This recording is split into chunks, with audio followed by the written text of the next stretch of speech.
ভয়ঙ্কর কিছু তথ্য আপনাদের সামনে শেয়ার করতে চাই। গতকালকের ম্যাচ আপনারা যারা দেখেছেন এবং গতকালকের ম্যাচ দেখার পরে আপনারা যারা বাংলাদেশের কদর্য সিলেকশন নিয়ে সরব হয়েছেন, এর পেছনে যে কত ভয়াবহ সিন্ডিকেট কাজ করছে, জাতীয় দলের ক্রিকেটারদেরকে 15 সদস্যের যে দলটা এই মুহূর্তে চট্টগ্রামের রেডিসন ব্লুতে অবস্থান করছে, আমিনুল ইসলাম বলবো তিনি অন্য কেউ না, not even cricket operations chairman. এই ক্রিকেটারদের সাথে যদি ইন্টেন্সিভলি বসেন তাহলে ভেতরের আগলি রূপ, ডার্টি পিকচার, একটা মুভি ছিল বিদ্যা বালানের, অনেক আলোচিত মুভি ছিল নাসিরউদ্দিন শাহ বিদ্যা বালানের। বাংলাদেশ ক্রিকেট বোর্ডে এই ডার্টি পিকচারের রূপকার কে চিনতে পারবেন আমিনুল ইসলাম বলবো। The way actually the team is being running, এটা টোটালি আনএক্সেপ্টেবল। গতকাল জাকের আলী অনেককে নিয়ে আলোচনা করেছি, সেই আলোচনা থাকছে এবং তাকে ব্যাক করার পেছনে জাতীয় দলের এক লোকাল কোচ যে কদর্য ভূমিকা রাখছে, যে সিন্ডিকেটবাজি করছে। প্রত্যেকটা ম্যাচের আগে অন্য ক্রিকেটাররা যারা জাকেরের পজিশনে খেলেন, যেদিন জাকের 11-এ থাকেন না, সেই চাপটা তাদের উপর পড়ে যে জাকের নাই এবং এটা হচ্ছে স্যারের অপছন্দে হয়েছে, যেহেতু জাকের আজকে 11-এ থাকছেন না। তো আমি যদি একটু খারাপ করি আমার কল্লাটা যাবে। এই যে সিন্ডিকেট বাজি চলছে এবং সেই সিন্ডিকেট বাজিতে এমন এক অবস্থা, জাকের আলী অনেক যখন ব্যাট করতে নামেন, আপনি খেয়াল করে দেখবেন যে আমাদের আশপাশে অনেক সময় অনেক মশার উপদ্রব বাড়ে। আমরা করি কি, মশা তাড়ানোর জন্য র্যাকেট ইউজ করি, ব্যাট ইউজ করি, এদিকে মারি সেদিকে মারি, দু একটা ধামধুম করে মরে আর কিছু মশা পালিয়ে যায়, রাইট? জাকের আলী অনেকের ব্যাটিংটা যদি দেখেন, তিনি যেভাবে অফ স্ট্যাম্পের বাইরের বল, লাইট বল, সিক্স স্ট্যাম্পের বল তাড়া করেন, যেন তিনি ওই মশা ক্রিজের আশপাশে তার কানের কাছে ভনভন করছে, সেটা মারার জন্য ক্রিকেট ব্যাটকে মশা মারার ব্যাট বানিয়ে একবার এদিক মারেন একবার সেদিক মারেন, সব অফসাইডের মশা মারার চেষ্টা করেন। একজন আন্তর্জাতিক ক্রিকেটার কত আগলি ব্যাটিং করতে পারেন, কত প্ল্যানলেস ব্যাটিং করতে পারেন, কত প্রশ্নবিদ্ধ শটস খেলতে পারেন, কতটুকু স্কিলফুল হলে অফসাইডের বাইরের বল তিনি টেনে লেগে মারার চেষ্টা করতে পারেন। এবং সেই ক্রিকেটার দিনের পর দিন তাকে ক্যারি করা হয়, ম্যাচের পর ম্যাচ ব্যর্থ হওয়ার পরেও তাকে দলে সুযোগ দেওয়া হয়, বিলো 100 স্ট্রাইক রেটে ব্যাট করার পরেও তার স্ট্রাইক রেট নিয়ে টিম ম্যানেজমেন্টে প্রশ্ন ওঠে না। ইভেন গাজী আশরাফ হোসেন লিপু ভাই আসসালামু আলাইকুম, আপনাকে অনেক রেসপেক্ট করি, কিন্তু এই যে গতকালকে আবার নতুন করে দল দেওয়া হলো, সেখানটাও ওই ক্রিকেটার যখন থেকে যান, এমন না যে আমার কোনো উইকেট কিপিং অপশন নেই, Nurul Hasan Sohan is there, Liton Kumar Das captain himself is there. যখন জাকের আলী অনেককে না রেখে দল ঘোষণা করতে পারেন আমাদের লিপু ভাইরা, ঠিক তখনই সিন্ডিকেট বাজিটা প্রকাশ্য হয়ে যায়। বুলবুল ভাই, এই ব্যাপারগুলো আপনারা দেখছেন না।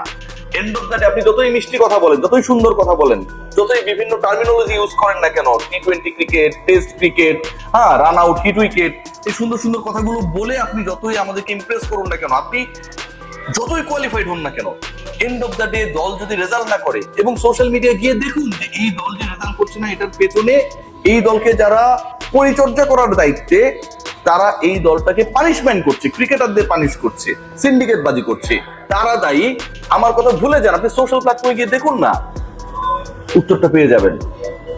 খেয়াল করে দেখুন যে বাংলাদেশ জাতীয় দলে এই সালাউদ্দিন যেভাবে ড্যামেজ করেছে, ওয়ানডেতে বাংলাদেশ খেয়াল করে দেখেন যে 100 করতে পারে না। এই বাংলাদেশ আমরা কবে দেখেছিলাম? এরকম হতদরিদ্র ব্যাটিং আমরা কবে দেখেছিলাম? ব্যাটিং কোচের ভূমিকায় তিনি 109 রানে বাংলাদেশ অল আউট হয়ে যায়। এরকম হতদরিদ্র ব্যাটিং আমরা কবে দেখেছিলাম? 30 ওভার খেলতে পারে না। তিনি প্রেজেন্স থাকার পরেও আমরা দেখেছি ওয়ানডেতে টানা 4টা সিরিজে বাংলাদেশ দল হেরে গেছে। এই যে সিনারিও গুলো ঘটেছে, এই যে ঘটনাগুলো ঘটেছে, একটার পর একটা ঘটনা ঘটেছে, এবং তারপরেও তিনি শপথে বহাল রয়েছেন। তাকে সরানোর ব্যাপারে, তার এগেইনস্টে কোনো অ্যাকশন নেওয়ার ব্যাপারে কারো কোনো ধরনের উদ্যোগ নেই। এসবের উত্তর কে দেবে? মোহাম্মদ সালাউদ্দিন যেন এখন একটা হিটলারে পরিণত হয়েছেন। যতক্ষণ না পর্যন্ত অ্যাটম বোমা মেরে তাকে গ্রেপ্তার করা হবে এবং তিনি তার ডিসিশন নেবেন। হিটলার তো সুইসাইড করেছিলেন, তার আগ পর্যন্ত তাকে কেউ সরাতে পারবে না। জার্মানির চ্যান্সেলর হিটলার যেন এই মুহূর্তে বাংলাদেশের দায়িত্বে, সিনিয়র অ্যাসিস্ট্যান্ট কোচের দায়িত্বে চলে এসেছেন। একটা দল এভাবে ফেইল করার পরে, একটা দল এভাবে ব্যর্থ হবার পরে, একটা দলের ক্রিকেটাররা এন্ডলেস প্রেসারে থাকার পরেও ক্রিকেট ম্যানেজমেন্ট এখানটায় কোনো ভূমিকা রাখে না। দল নতুন করে দেয়া হয়, সেখানটায় সৌম্য সরকারের জায়গা হয় না, অথচ সবশেষ ওয়ানডে সিরিজে কি অসাধারণ ক্রিকেট খেললেন। ফ্রম নো হোয়ার, কোথাও তিনি ছিলেন না, কোনো প্রসেসের মধ্যে তিনি ছিলেন না। He did his best. এখানটায় আমরা দেখি না মোসাদ্দেক হোসেন সৈকতরা কোনো ধরনের প্রসেসের মধ্যে রয়েছে, ইয়াসির চৌধুরী রাব্বিরা কোনো প্রসেসের মধ্যে রয়েছে আমরা দেখি না। ফাঁকা মিডল অর্ডার নিয়ে আমরা খেলছি, তাওহিদ হৃদয়, জাকের আলী অনিক, এবং এই মেকানিজমটা টোটালটাই কুমিল্লা ভিক্টোরিয়ান্স মেকানিজম এটাকে হচ্ছে ডিল করছে। খেয়াল করে দেখুন, Liton Kumar Das, he was the captain of Comilla Victorians. Imrul কাসকে ওখান থেকে মোহাম্মদ সালাউদ্দিন সরিয়ে ওই সময় গুটিটা শুরু হয়েছিল, লিটন কুমার দাসকে ক্যাপ্টেন্সি দেন। সেই ক্যাপ্টেন ন্যাশনাল টি-20 ক্যাপ্টেন, সেই কোচ জাতীয় দলের senior batting coach, assistant coach, এবং তাদের দলে অবভিয়াস চয়েস হিসেবে আমরা দেখি তাওহিদ হৃদয়কে। ফেইলিওর, তার কাজ করতে পারছেন না, স্ট্রাগল করছেন, 10 ম্যাচ পর একটাই ভালো করবেন সেই আশায় আমরা বসে থাকবো। সেই ম্যাচের 11-এ কোনো কিছু না করে জাকের আলী অনেক ঢুকে যান।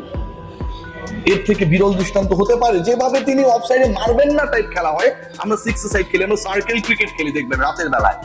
শীতকাল আসছে, সেই ক্রিকেট বেড়ে যাবে, বিভিন্ন ক্যাম্পাসে বেড়ে যাবে, বিভিন্ন কোয়ার্টারের কলোনিগুলোতে বেড়ে যাবে, বিভিন্ন মাঠে বেড়ে যাবে।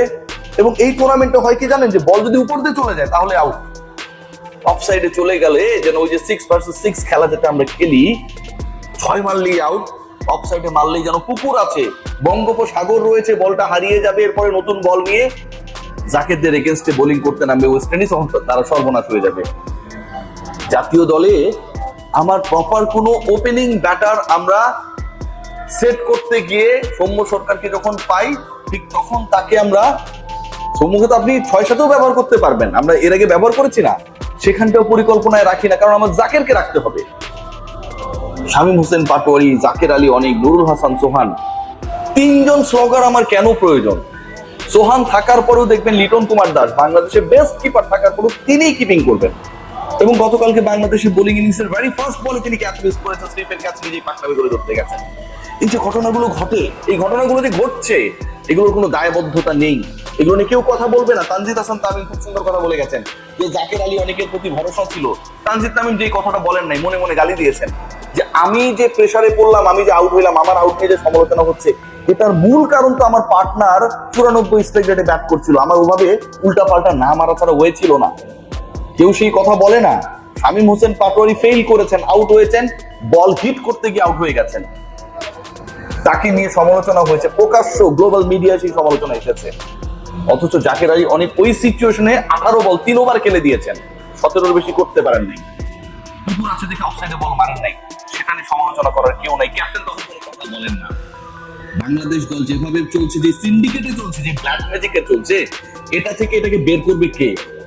পাইপলাইন নিয়ে কথা বলেন, ডিসেন্ট্রালাইজেশন নিয়ে কথা বলেন, ফ্যাসিলিটিস ইমপ্রুভমেন্ট নিয়ে কথা বলেন, কিন্তু জাতীয় দল যেটা এই মুহূর্তে খেলছে সেখানটায় প্রশ্নবিদ্ধ ক্রিকেটারদেরকে আপনারা যখন সুযোগ করে দেন, এটা নিয়ে যখন কেউ প্রশ্ন তোলে না, ক্রিকেট অপারেশনসের ফেইলিওর নিয়ে যখন কোনো ডিসকাশন হয় না, ঠিক তখন আমিনুল ইসলাম বুলবুলের সকল সুন্দর কথাগুলো অসুন্দর হয়ে যায়। বাংলাদেশে জাকের আলী অনেক যেভাবে কুৎসিত ব্যাটিং করেন, ওরকমই লাগে সবকিছু।